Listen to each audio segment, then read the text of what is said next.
Mulching পদ্ধতিতে শসা করলে লাভ এ কারণেই, এই মালচিং দিলে আপনার জমিতে কোনো ঘাস হবে না। এই যে দেখেন, কোনো ঘাস নেই,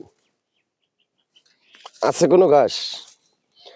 এ কারণে এটার ভিতরে আমি সার যাই কিছু দিছি না কেন, এটা পুরোটাই আমার গাছেই পাইতেছে। আর যদি আপনি মালচিং ছাড়াই দেন তখন অনেক ঘাস হয়ে যেত। এটার আপনার এই ওষুধ, এই যে ফাঁকে ফাঁকে দেখা গেছে দুই একটা ঘাস হইলে এটা আপনি টান দিয়ে উঠাইতে পারবেন। আর মালচিং ছাড়া আপনার লাভবান হওয়ার কোনো চান্স নেই।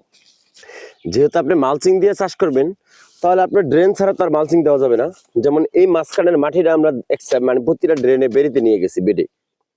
শশা সবচেয়ে 2 বেডে করলে লাভ বেশি, মানে 2 বেড মালচিং 2 বেডে দিলে লাভ বেশি।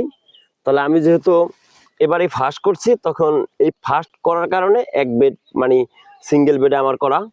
কারণ 2 বেডে করলে আপনার দেখা গেছে যে ডাবল গাছের যদি আপনি একবার একটু রোগবালাই বা বিভিন্ন দিক ট্যাকেল নাইতে পারেন, তখন দেখা গেছে আপনি অনেক বড় অঙ্কের মানে পর্যায়ে লস খাওয়ার সম্ভাবনা থাকে। এই কারণে আমি 1 বেড সিঙ্গেল বেডে করছি, যাতে করে আমার সহজ হয় জিনিসটা আর কি। পানি নিষ্কাশন ব্যবস্থা আপনার শশায় সবসময় জমিতে পানি রাখা লাগবে। আপনি প্রতি সপ্তাহে 2 দিন পানি দিবেন।